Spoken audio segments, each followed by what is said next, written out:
أعوذ بالله من الشيطان الرجيم. بسم الله الرحمن الرحيم. الحمد لله رب العالمين، والصلاة والسلام على سيد المرسلين وعلى آله وصحبه أجمعين. رب اشرح لي صدري ويسر لي أمري واحلل عقدة من لساني يفقه قولي. سبحانك لا علم لنا إلا ما علمتنا إنك أنت العليم الحكيم. ولا حول ولا قوة إلا بالله العلي العظيم. Kitab Faridatul Faraid, muka surat 14. Muka surat 14, baris yang ke-11 daripada bawah. Baris yang ke-11 daripada bawah. Qala al-muallifu rahimahullahu ta'ala wa nafa'ana bi'ulumihi amin. Maka makna la ilaha illallah itu tiada Tuhan, tiada Tuhan yang disembah dengan sebenar pada nafsil amri itu melainkan Allah Subhanahu wa ta'ala.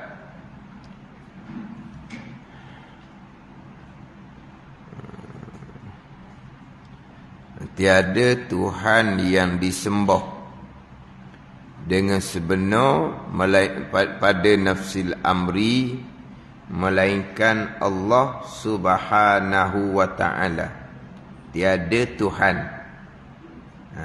Hak dalam cetakan lama tiada mereka yang disembah. Hak dalam cetakan baru ni tiada Tuhan yang disembah dengan sebenar pada nafsil amri itu melainkan Allah Subhanahu wa ta'ala. Dan lazim daripada demikian itu demikian makna la ilaha illallah, tiada Tuhan yang disembah sebenar pada nafsil amri melainkan Allah, bahawasanya la ilaha illallah tu. Apa makna la ilaha illallah?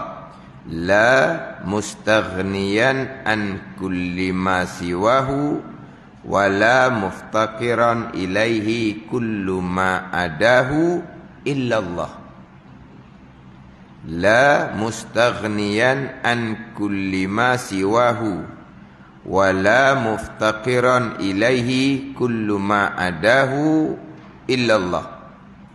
Terjemahan dia artinya tiada yang terkaya, tiada yang lepas daripada tiap-tiap barang yang lain, dan tiada berkehendak kepadanya oleh tiap-tiap barang yang lain melainkan Allah Subhanahu wa ta'ala. Ini makna kepada kalimah tauhid, yang kalimah syahadah yang pertama, iaitu kalimatut tauhid, la ilaha illallah. Jadi ilah ni terdahulu, ilah ni yang terkaya daripada segala-gala dan berkehendak kepadanya oleh tiap-tiap barang yang lain. Itu dia ilah, hakikat Tuhan yang disembah dengan sebenar. Apa dia? Terkaya daripada tiap-tiap barang yang lain dan berkehendak kepadanya oleh tiap-tiap barang yang lain daripada Allah Subhanahu wa ta'ala. Jadi ni panjang ni didatangkan makna daripada ilahun. Apa dia ilah? Ilah-ilah ni adalah al-ma'budu bihaqqin, yang disembah dengan sebenar. Itu ilah, itu Tuhan. Adapun yang tidak sebenar itu bukan Tuhan. Jadi Tuhan ni yang disembah dengan sebenar. Yang disembah dengan sebenar ini pastilah bersifat dengan istighna dan iftikar. Apa dia ilah? Ilah ni hak Tuhan yang mustaghniyun an kulli ma siwah wa muftakirun ilaihi kullu ma adah. Jadi Tuhan yang disembah dengan sebenar, yang bersifat dengan terkaya daripada yang lain. Barang yang lain ni makhluk lah, dan berkendak kepadanya, kepada Tuhan, oleh tiap-tiap barang yang lain. Itu dia ilah, Tuhan disembah dengan sebenar. Jadi la ilaha, jadi la mustaghniyan an kulli ma siwah, wala muftakiran ilaihi kullu ma adah illallah. Jadi panjang tu panjang pada ilah. Ilah ni apa dia ilah? Tuhan yang disembah dengan sebenar. Ilah ni yang bersifat dengan istighna dan bersifat dengan iftikar. Jadi ilah ni mustaghniyun an kulli ma siwah wa muftakirun ilaihi kullu ma adah. Itu Tuhan. Ini Tuhan. Tauhid uluhiyah, Tuhan. Tuhan ni mesti bersifat dengan istighna dan iftikar. Jadi ilahun ni mustaghniyun an kulli ma siwah, kemudian masuk la. La ilaha, apa makna? La mustaghniyan an kulli ma siwah wala muftakiran ilaihi kullu ma adah illallah. Ada. Ini bunyi panjang ni. Hak panjang, hak dalam kurungan tu. Itu makna kepada la ilaha illallah. Apa dia? La mustaghniyan an kulli ma siwah wala muftakiran ilaihi kullu ma adah illallah. Hak ni pembicaraan hak berkaitan dengan permulaan agama terdahulunya mengenal Allah Subhanahu wa taala, dengan bahawa mengenal Tuhan. Permulaan agama mengenal Tuhan.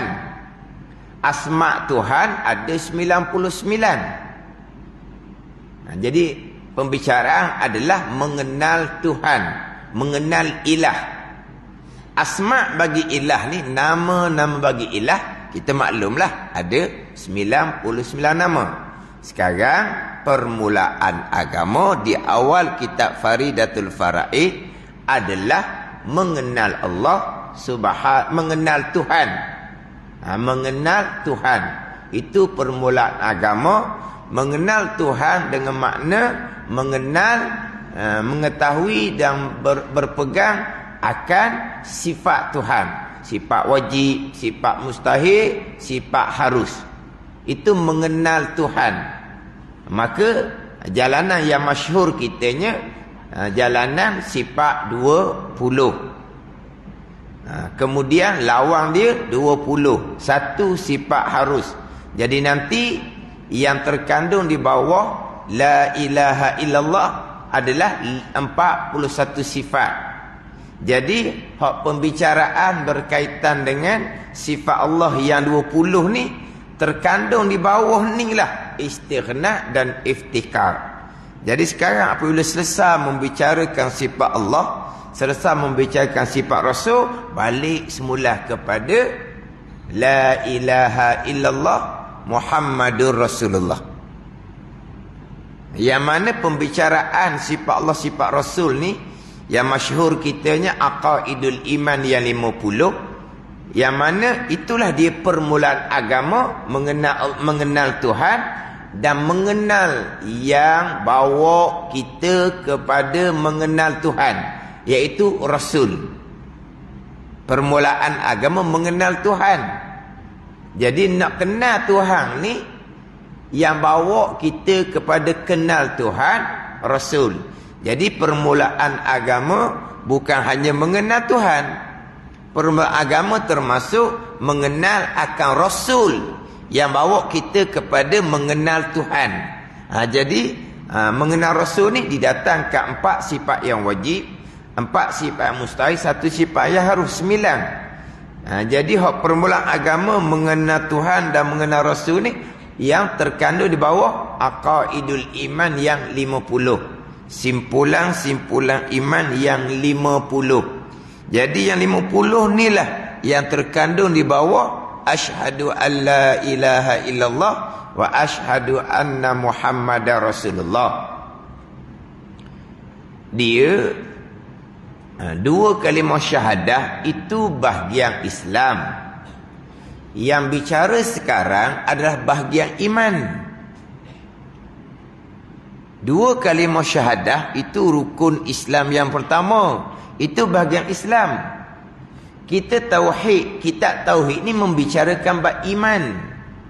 Membicarakan bab iman. Yang mana dahulu di awal kitab Faridatul Faraid, Islam, iman didatangkan takrifan dia. Apa dia takrif Islam, takrif iman, takrif ihsan dahulu di awal kitab Faridatul Faraid. Jadi antara ketiga-tiga ni dia tidak berlaziman.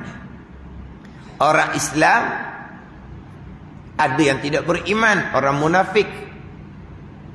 Orang yang beriman ada yang tidak berani nak menzahirkan keislaman kerana hidup ibu bapaknya kafir, kemudian masyarakatnya majoritinya kafir. Jadi mereka tidak berani untuk menzahirkan Islam dengan mengucap dua kalimah syahadah, tetapi mereka sudah beriman. Maka ini orang Islam, orang yang beriman tetapi tidak dihukumkan sebagai orang Islam. Kemudian orang yang Islam serta beriman, terkadang dia tidak termasuk di kalangan orang yang muhsin, orang yang ihsan. Orang yang muhsin, orang yang mengabdikan diri akan Allah Subhanahu wa ta'ala.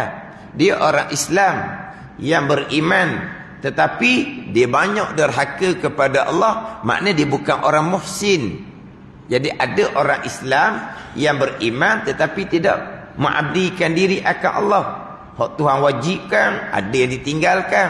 Hak Tuhan haramkan, ada yang dilanggar. Maknanya dia tetap orang Islam, orang yang beriman. Sebab beribadah kepada Allah adalah syarat untuk sempurna Islam dan iman, bukan syarat untuk sah Islam dan iman. Orang yang tidak mengerjakan suruhan, sebaliknya mengerjakan larangan, bukan kata Islam iman dibatal. Kita ahli sunnah wal jamaah. Adapun khawarij, mereka yang tidak mengerjakan kewajipan, mereka yang sebaliknya mengerjakan larangan, Islam dia batal, iman dia batal, kafir tu. Itu khawarij, bukan ahli sunnah wal jamaah. Jadi kita ahli sunnah wal jamaah, ihsan itulah pengabdian diri kepada Allah, ada syarat untuk sempurna Islam dan iman. Kemudian kita nak mengabdikan diri akan Allah, syarat sah dia adalah iman. Mana pengabdian diri kepada Allah? Bersembahyang. Mana pengabdian diri kepada Allah? Berpuasa. Mana pengabdian diri kepada Allah? Mengeluarkan zakat, mengerjakan haji dan umrah. Syarat untuk sahnya iman. Syarat untuk sahnya iman. Faham tak ni? Kalau dia bersembahyang, berpuasa, tapi akidahnya kufur, wal-iyazabillah, sembahyangnya tidak sah, wajib diqadakkan kembali. Puasa ni tidak sah, wajib diqadakkan kembali. Di Mekah mengerjakan haji dan umrah tidak sah, wajib kena pergi semula. Pergi dah sekali, tak masuk. Ini yang sangat ditakuti. Jadi untuk melengkapkan ketiga-tiga ni, ini komponen agama. Menjadi orang yang Muslim, mukmin dan muhsin. Tiga ni. Orang Muslim, mukmin dan muhsin. Jadi bicara bab Muslim, orang Islam tu clear lah. Sebab kita Islam kita warisi. Jangan berkata-kata dengan perkataan yang membatalkan Islam. Jangan buat perbuatan yang membatalkan Islam. Maka Islamlah sampai ke mati. Sebab dengan perkataan dan perbuatan boleh membatalkan Islam jadi murtad waliyazabillah. Tapi perkataannya dijaga. Perbuatan menyebabkan jadi murtad tidak dilakukan. Islam sampai ke mati. Itu mudah. Iman. Iman tidak warisi. Orang Islam tidak semestinya beriman. Iman tidak warisi. Yang kita bicara sekarang adalah bicara iman. Permulaan bicara iman adalah mengenal Allah, mengenal Rasul, aqaidul iman yang 50. Ada permulaan. Tetapi disekalikan dengan Islam. Walaupun Islam dan iman tidak berlaziman, tapi tidak dipecahkan. Cuma ada orang Islam yang tidak beriman, ada orang beriman yang tidak dihukumkan sebagai orang Islam. Orang Islam yang tidak beriman, waktu jelas sangatlah. Orang munafik. Orang Islam pada zahir. Mengucap 2 kalimah syahadah dengan Nabi SAW. Sembahyang bersama dengan Nabi SAW. Mereka menyertai majlis ilmu Nabi SAW. Nabi nak berperang, mereka yang mengikuti angkatan perang Nabi SAW, kerana mereka khianat di tengah jalan. Tapi nak ceritanya, mereka ni hidup bersama dengan Nabi SAW. Mereka sebagai orang Islam. Jenazah mereka disembahyangkan. Jenazah Ibn Ubay disembahyangkan oleh para sahabat. Nabi diturun Al-Quran melarang Nabi sembahyang. Tapi Ibn Ubay kita maklum dikapankan dengan jubah Nabi SAW. Dia orang Islam. Tapi tidak beriman, kafir di sisi Allah. Itu kita jelas. Maknanya orang Islam tidak semestinya beriman. Orang yang beriman pun ada yang menyembunyikan keimanan, tapi tidak menzahirkan keislaman. Sebab Islam ni kena zahir. Kena mengucap 2 kalimah syahadah. Kalau sekarang kena pergi pejabat agama. Biar dapat kad pengesahan. Kad pengesahan. Mereka sudah menjadi orang Islam. Faham tak ni? Yang mana kalau kita biasa dengar dari Hakim, ada satu selok tu membicarakan berkaitan mu'allaf. Selok tu selok saudara kita ke gitulah. Dia ada petang Rabu ke petang Khamis ke gitulah. Tajuk selok tu saudara kita, saudara baru ke, saudara kita ke. Ingat tak? Apa nama selok dia? Faham tak selok? Selok apa? Segmen. Segmen. Faham selok? Kita selok nganga. Selok nganga tu lain. Slot. Saya nak sebut pun pelak bunyi. Segmen. Segmen. Dia ada. Yang mana orang mu'alaf lah. Orang yang asalnya bukan Islam, mengucap dia kalimah syahadah. Kita boleh dengar dia punya cerita dia berkaitan dengan permulaan dia, macam mana dia jadi berminat dengan agama Islam. Macam mana timbul berminat dia dengan agama Islam. Macam-macam ceritalah. Ada yang hanya mengucap 2 kalimah syahadah, kemudian selepas keluar daripada kampung, sambung pelajaran di Kuala Lumpur, daripada Sabah Sarawak ke contohnya, sambung pelajaran di Kuala Lumpur, maknanya sudah jauh daripada keluarga, barulah dia pun menzahirkan keislaman dengan mengucap 2 kalimah syahadah. Tetapi orang ni dia kata dia sudah percaya dan yakin kepada Allah dan kepada Nabi Muhammad sallallahu alaihi wasallam, maka di sisi Allah ianya adalah orang yang beriman awal-awal lagi. Di sisi manusia dia orang Islam kemudian sangat dah. Jadi di awal tu dia yang beriman. Kalau mati di saat tu, zahir dia bukan orang Islam, jenazahnya keluarga kafir lah akan uruskan. Tapi di sisi Allah, hukum akhirah, ianya adalah beriman, ahli syurga. Apa dah ni? Ini nak cerita antara Islam dan iman. Begitu juga ada orang yang mengucap 2 kalimah syahadah, kepercayaan dia tak ada. Tapi kenapa mengucap? Kerana nak berkahwin dengan orang Islam. Kenapa mengucap? Kerana dia nak dapat bantuan kerajaan. Maka sah dia sebagai orang Islam. Hak hati dia tu, itu bukan urusan kita. Umirtu an ahkuma bizawahir wallahu yatawalla sarair, kata Nabi yang salam. Aku diperintah hukum zahir. Jadi mucak-mucak lah Islam lah dianya. Pada ni. Hati dia, sir dia macam mana, itu dengan Allah Subhanahu Wa Taala. Ada ni. Jadi dia mengucap tapi tak ada kepercayaan langsung. Hanya semata-mata nak berkahwin. Dia pun berkahwin. Dapat pasangan yang baik, yang bimbingan agama, dapat keluarga mertua yang baik, bagi bimbingan agama, barulah datang keyakinan dia percaya pada Allah dan Rasul. Saat tu dia beriman. Di saat itulah barulah diampunkan sekalian dosa. Di saat yang pertama dia beriman. Tapi dia masuk Islam awal tu tak ada. Terkadang sebut Nabi Muhammad pun dia sudah jadi tak suka. Sebab apa? Sebab dia momok-momokkan Nabi Muhammad ni manusia begiam. Mana dia kadang-kadang fobia dah dengan nama Muhammad ni. Tapi kenapa kamu mengucap? Sebab dia nak berkahwin, sebab nak dapat bantuan kerajaan ke contohnya. Jadi Islam permulaan, berimannya kemudian. Ada yang mengucap serta dia percaya, dia orang Islam yang beriman di saat tu. Tapi walaupun berasingan, tapi tidak diasingkan, tidak dipisahkan. Jadi bicara mengenal Allah, mengenal Rasul, aqaidul iman yang 50, jalan yang masyhur. Jalan yang pertama 36 kita sudah ulang kali sebut. Jadi aqaidul iman yang 50 ni maknanya terkandung di bawah la ilaha illallah Muhammadur Rasulullah. Itulah kenapa orang kafir nak masuk Islam kena kata hok ni. Kena ucap hok ni. Kena kata hok ni. Kena kata asyhadu an la ilaha illallah wa asyhadu anna Muhammadar Rasul. Kenapa kena kata hok ni? Nak masuk Islam sebaca Fatihah ke sekali. Nak masuk Islam sebaca qul huwallahu ke sekali. Dah.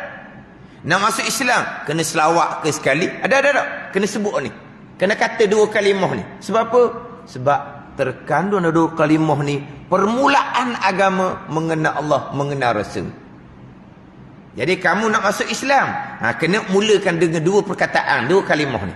Sebab apa? Sebab makna di bawah dua kalimah ni terkandung permulaan agama. Mengenal Allah, mengenal Rasul. Tapi zahirnya kena kata hak dua kalimah ni.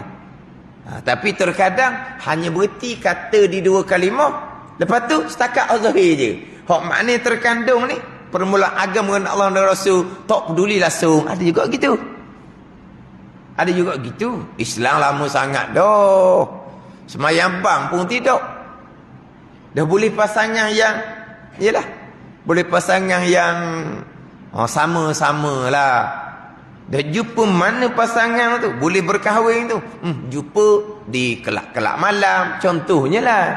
Jadi jumpa pasangan yang tak ada agama juga. Islam baka pasangan dia. Dia pula menjadi Islam zahir sahaja. Dia pun asyhadu an la ilaha illallah wa asyhadu anna Muhammadar Rasulullah. Zahir sahaja. Berarti setakat tu je. Makna yang terkandung di bawah dua kalimah yang kamu kata tu, itu aqaidul iman yang 50, permulaan agama. Hak batinnya iman tak ada masuk situ. Dia hanya zahir sahaja. Tapi dia tetap orang Islam sampai ke mati. Yang mana terkadang tidak pernah beriman sampai awal, daripada awal sampai ke mati. Kekal neraka selama-lama sebagai orang kafir. Zahirnya orang Islam lah, tapi kafir di sisi Allah. Sebab apa? Dia hanya Islam pada zahir. Sama juga dengan Islam yang baka, yang warisi daripada ibu bapa. Islam lah. Iman macam mana? Permulaan agamanya macam mana? Hak aqaidul iman yang 50 macam mana? Kadang-kadang nampak mengabdikan diri akan Allah, bersembahyang tak tinggal, berpuasa tak tinggal. Iman macam mana? Akidah macam mana? Ada ni. Ni hak pagi tadi tu baca kitab Minhajul Abidin. Mari cukup menekan berkaitan dengan ilmu. Beramal tanpa ilmu celaka, penat, lelah saja. Ada ni. Beramal tanpa ilmu celaka, penat, lelah saja. Ada ni. Bukan kata penat lelah saja, celaka. Ada ni.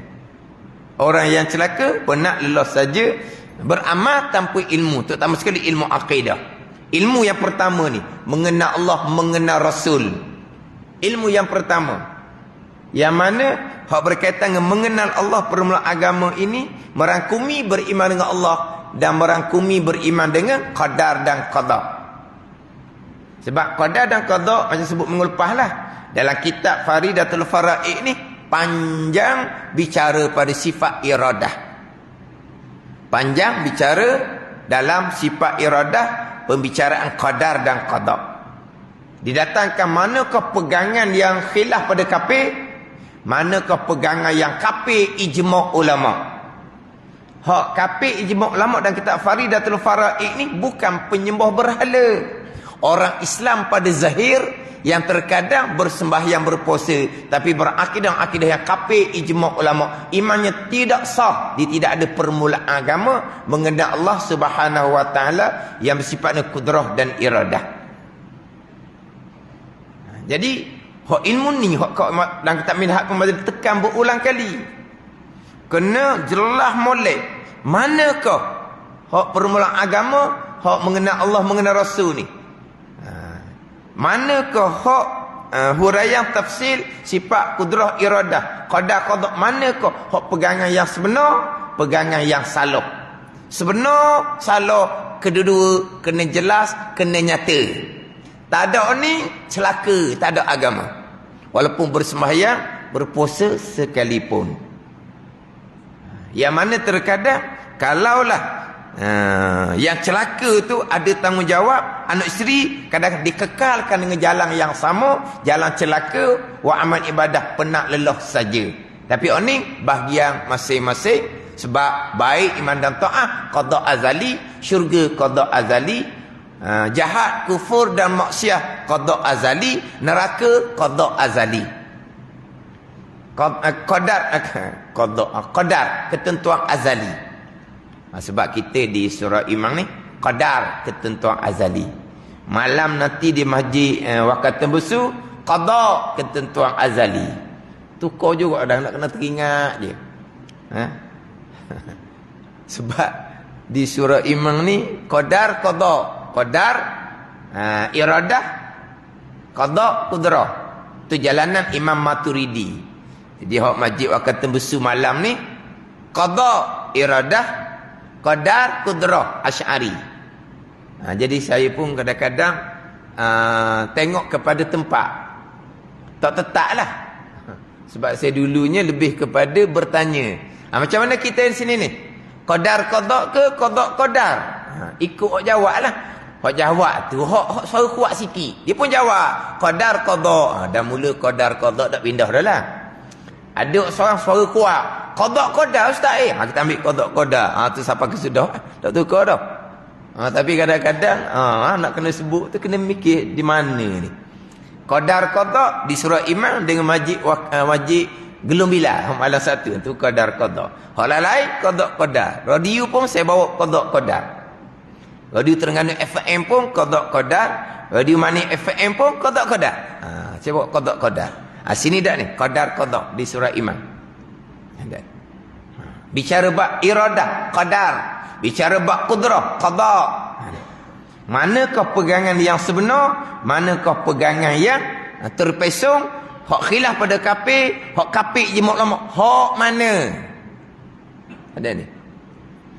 Kita kan bicara bab semayang, syarat rukun kita kemah, hak batal kena tahu. Ada ni.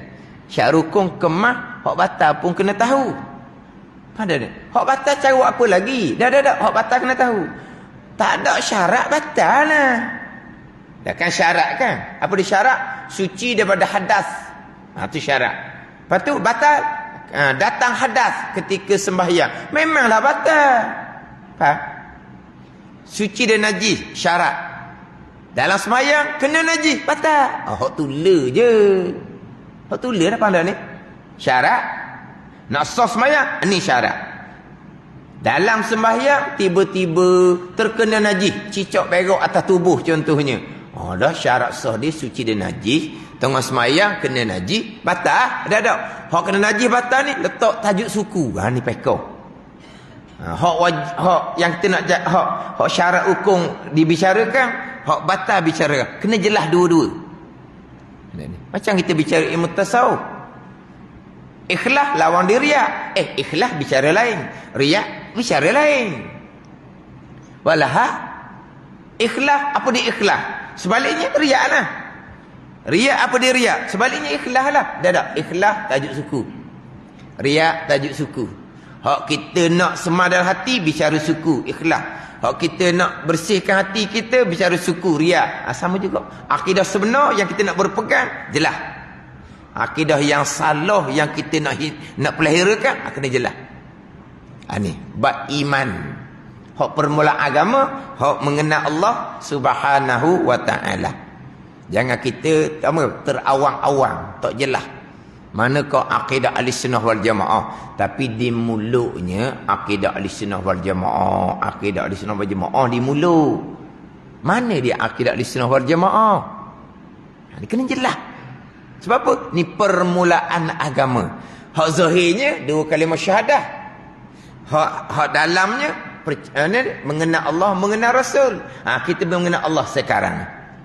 Hak berkaitan dengan sifat yang wajib bagi Allah, sifat yang mustahil dan sifat yang harus bagi Allah Subhanahu wa taala. Hak ni masing-masing dengan Allah Subhanahu wa taala, masing-masing dengan Allah. Habislah. Jadi jenazah siapa dah tu? Jenazah siapa dah? Jadi kita tunggu sekejap lah. Mana tengoklah umpan macam mana, mungkin kena undur ke belakang sikit lah. Ini siapa dah?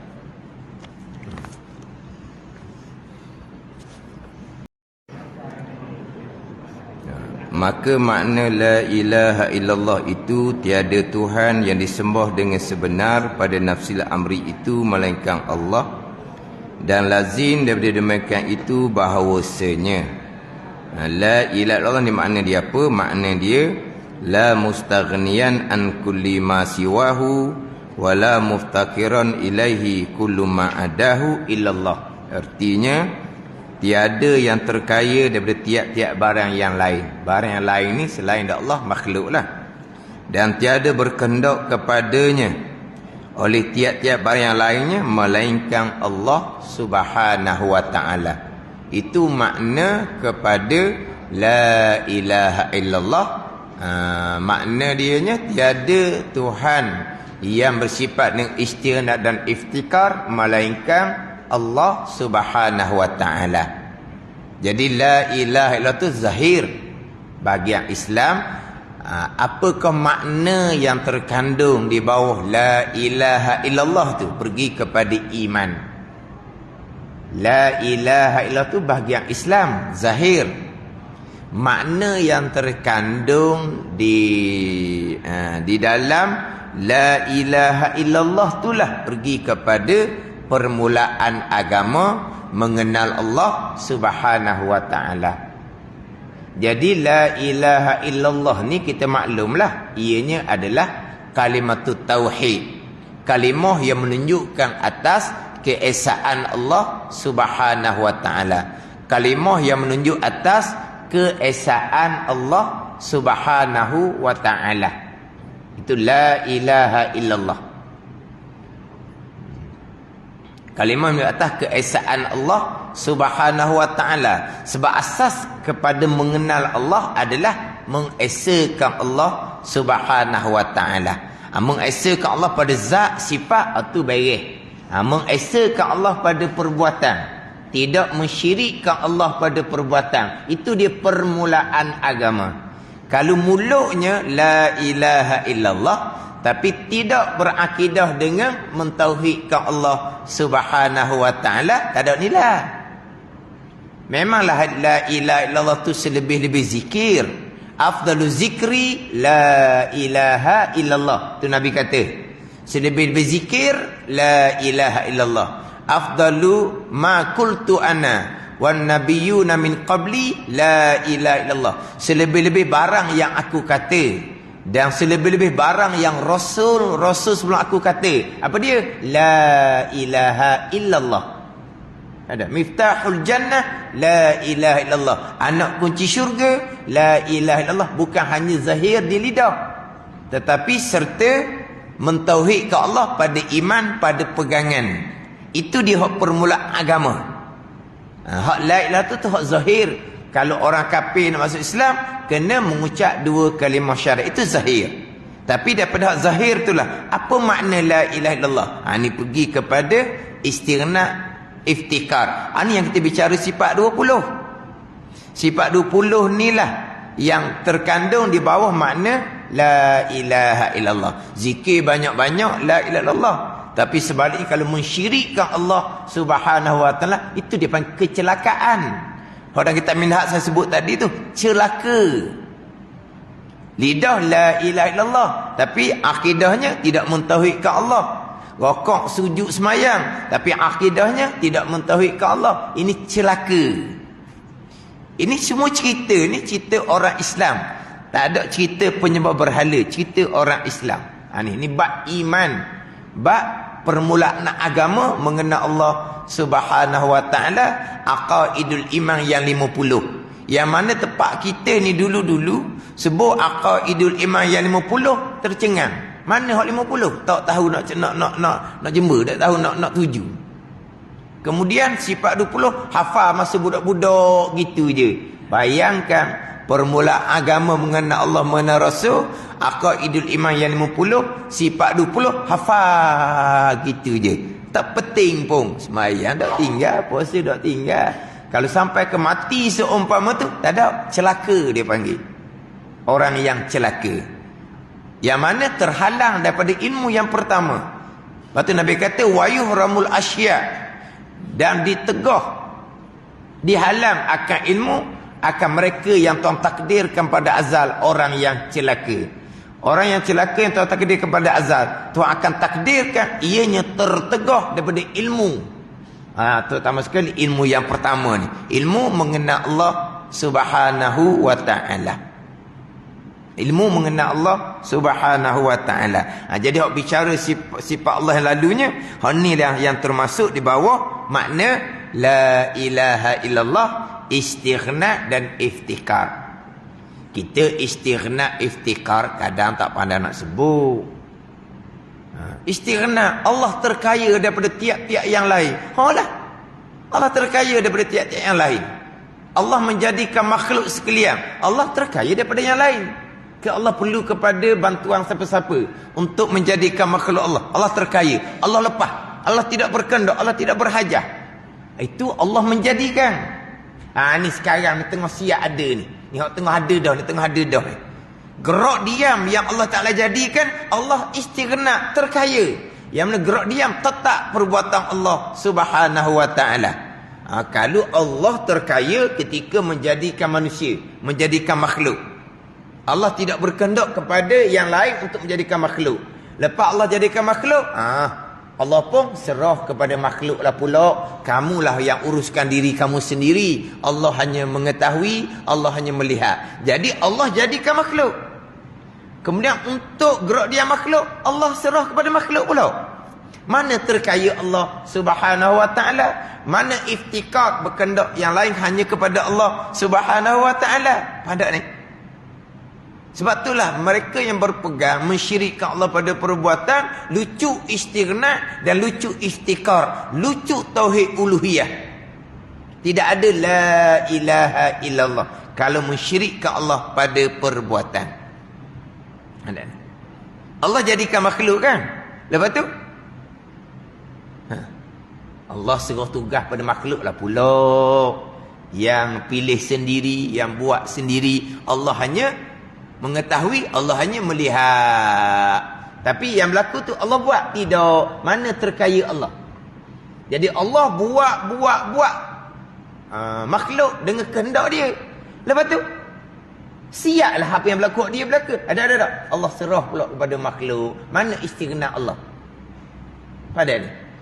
Sekarang Allah menjadikan makhluk ni dengan kehendak dia. Ke kita minta? Allah kehendak menjadikan makhluk. Tiba-tiba lepas Allah menjadikan makhluk, Allah tak siap. Okey, hak berlaku di makhluk ni, makhluk sendirilah pulaknya. Allah hanya mengetahui, Allah hanya melihat. Lepas tu, yang buat makhluk lah. Allah jadikan makhluk. Kalau kita cakap lah, buat dah, tak apa dah siap lalu buat. Kalau kita cakap sama kita lah, asbab ni lah, buat kehendak dia, tiba-tiba panggil kita pula Gi sambung. Kalau kita sama kita kan, dia buat satu perkara, kehendak dia tak tanya orang pun. Kehendak dia buat. Dia tak tanya orang. Lepas tu, mari awak tolong. Tolong apa? Buat sendiri apa sudah. Sebab apa? Sebab dia buat tu dengan kehendak dia.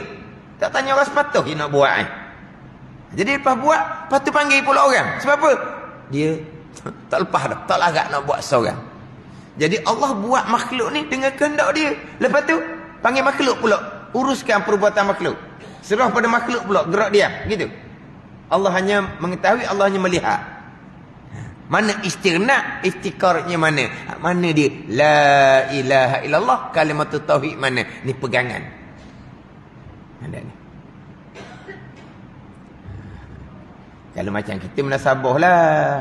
Kita yang waktu mula-mula, lepas tu panggil orang tolong lah. Panggil orang tolong tu kita lemah. Gitulah. Tak pelik kitanya. Hak buat dengan kehendak sendiri pun akhir tak tolong orang. Pelik apa kita orang lemah? Allah yang bersifat ni istinad dan iftikar, menjadikan makhluk. Lepas tu Allah serah pada makhluk pula. Ni banyak fahaman gini ni. Allah hanya mengetahui, Allah hanya melihat. Tidak ada la ilaha illallah sebab mensyirikkan Allah Subhanahu wa taala pada perbuatan. Ini bicara pegangan. Kita duk bercakap tu bercakap asbab, tak ada salah apa pun. Cakap itu makhluk tu tak ada apa-apa. Di ingatan hati kita memanglah makhluk sebab kita orang awam. Gitu je lah. Ini bicara bab i'tiqad, bukan bicara bab ingatan di hati, syuhud zauq bukan. Itu syuhud zauq itu maqam auliya, itu bicara lain. Nak pastikan kita mulut la ilaha illallah, akidah kita istighna dan iftikar. Hak sifat 20 walaupun kita tak nak sebut. Tapi kalau terfaham sungguh-sungguh keesaan pada perbuatan, qudrah, iradah, ilmu, kita faham istinad iftikar di akidah. Di pembicaraan tak reti nak cerita pun. Ada ni. Allah terkaya daripada yang lain. Sebab apa? Ada Allah, ada sedia kala. Kita ada diadakan. Kita tidak terkaya, kita berkehendak pada Allah yang menjadikan. Dan Allah ada tidak ada permulaan, maka Allah terkaya daripada yang lain. Itulah pegangan kita. Allah ada, sedia kala tidak ada permulaan, tapi Allah berkehendak kepada yang mengadakan Allah. Kapening gitu tu. Berpegang Allah ada tidak ada permulaan. Di situlah makna istighna. Kenapa? Allah terkaya daripada yang menjadi. Sebab apa? Sebab Allah ada sedia kala. Jadi makna kalau kita kemas sifat 20 ni, istighna, iftikar, akidah kita lah. Tapi kalau suruh cerita, tapi kalau tanya, jadi Allah ada sedia kala. Jadi Allah ni berkehendak daripada yang menjadikan. Berkehendak ke jalan mana pula? Allah ada sedia kala. Itu istighna dia panggil. Tapi pandai ada sebut istighna, terkadang kita tak pandai. Tak ada apa-apa tu. Ada ni. Tapi kita ni dia nak jelas lagi kita ni. Jelas lagi kita. Hak kita duk ngaji sifat 20 ni. Kita duk ngaji sifat Allah Subhanahu Wa Taala ni. Hak ni lah hak mulut kita duduk la ilaha illallah, la ilaha illallah. Ni. Hak ni hak akhir kalam ni. Man kana akhiru kalamihi la ilaha illallah dakhal jannah. Siapa yang akhir kalamnya la ilaha illallah, nescaya masuk syurga, kata Nabi. Ada ni. Mana akhir kalam la ilaha illallah? Akhir kalam la ilaha illallah serta ni akidah kita sifat 20. Pandai ni. Tapi kalau akhir kalam la ilaha illallah tanpa hak istinad iftikar ni sifat 20, tak ada nilai. Orang yang mati dianya, orang yang mati tak ada sempat pun kata la ilaha illallah. Ada orang dia mati tak sempat nak kata la ilaha illallah. Ada orang dia sampai ke sudah bisik la ilaha illallah. Tak turuk ke? Tak. Tak turuklah maknanya. Senyap je. Habis nyawa. Allah kesiangnya ke dia. Tak sempat kata la ilaha illallah.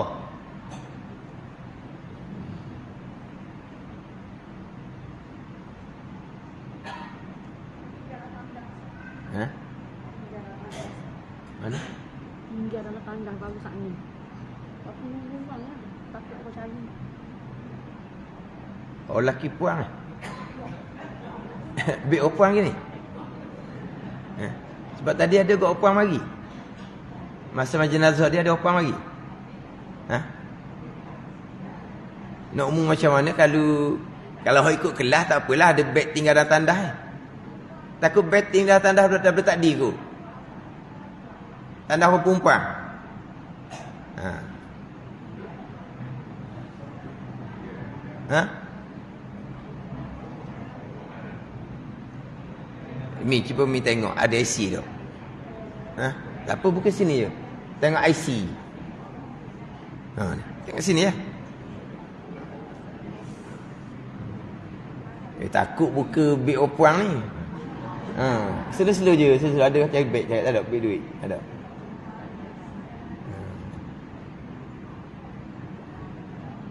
Ada beg tak ada. Ha, tak ada. Obat je. Beg IC beg duit ada. Ada. Kau main ngaji tau. Ada kitab ada apa tau. Ha, tak ada tu.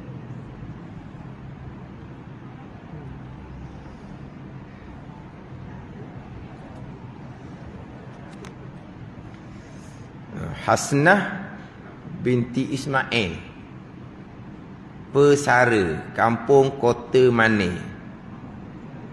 Ha. Ada nombor telefon dia Mi? Cuba Mi telefon. 013 930 1680. Memang mari sini ni. Mari sini. Ada makcik-makcik kita. Pada tulis situ Pesara. Ha, Pesara.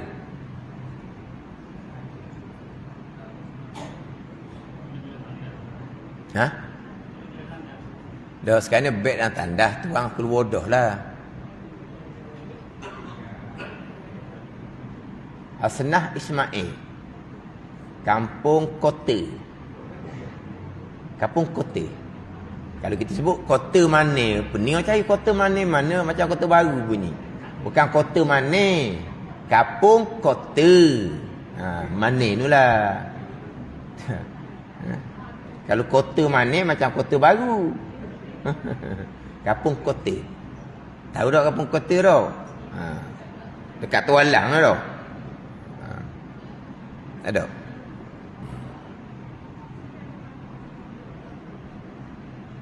Dah tandas tak ada orang? Tak ada orang.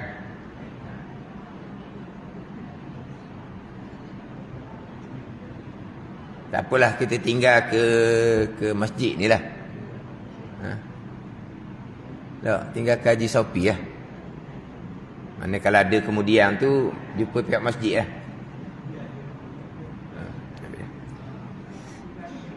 Jadi orang ni, dia nazar. Kita pun ajarlah talqin. Ini panggil talqin. Lakinu mautakum la ilaha illallah.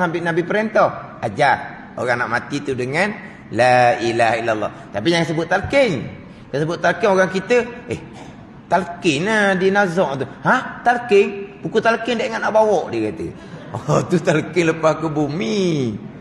Ha? Dalam talqin tu ajarlah.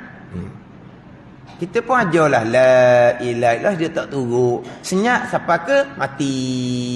Tak ada akhir kalam la ilaha illallah. Itu hak lidah. Tapi iman dia istighna iftikar. Cukuplah. Jangan orang ni dia mudah sangat dia nak dia accident. Maknanya ada orang yang segera. Ada orang segera lah, ada orang lari. Bila ada orang lari ni tak boleh tengok darah apa semua, tak boleh. Kalau orang accident, kita segera pergi ke masa kemalangan tu. Akhirnya orang tukar. Mana masa sebenar sebab dua orang rebus situ. Dengar orang kita pun rebus. Debek apa? Darah banyak. Sekarang ni hak mana accident ni? Hak ni ke? Hok nampak pakai comel, duduk sebelah ni. Nampak rebah. Sebab apa? Mabuk darah dak panggil dak? Kemudian. Panggil mabuk darah. Jadi dia pun pergi segera kepada yang kemalangan tu. Bisik la ilaha illallah. Dah senyap gitu je. Mana tu? Ni, iman dia. Tauhid dia. Itu masing-masing dengan Allah Subhanahu wa taala. Walaupun di lidah dia la ilaha illallah tapi tak ada hak yang terkandung, makna terkandung ni tak ada ni lah. Ni kita duk penting ni. Duk penting duk mengaji sifat 20 istighna i'tiqad ni lah. Sebab kita hidup di atas kalimah la ilaha illallah, kita nak mati atas kalimah la ilaha illallah serta ni i'tiqad kita. Ni sifat 20 nak secara tafsir, secara detail ni. Itu yang kita nak. Ini yang kita duk ngaji. Sebab apa? Ni masing-masing. Di mulut semuanya la ilaha illallah. Hak makna terkandung tu ada dak di akidah. Ni hak permulaan agama. Dan bermula ini lazim menghimpun inilah ini akan segala aqaid yang bergantung dengan Tuhan. Hak sifat 20, sifat yang wajib, kemudian sifat yang mustahil dan sifat yang haru. Maka istighna Allah Ta'ala itu artinya terkayanya daripada tiap-tiap yang lain itu melazimkan wajib wujudnya wujud Allah Ta'ala dan kidam Allah Subhanahu wa Ta'ala dan bakaknya bakak Allah Subhanahu wa Ta'ala. Fikir dalam pulaknya hak tekanan di bawah istighna 11 sifat, terkena di bawah iftikar 9 sifat, atas jalanan sifat 20. Wallahu a'lam.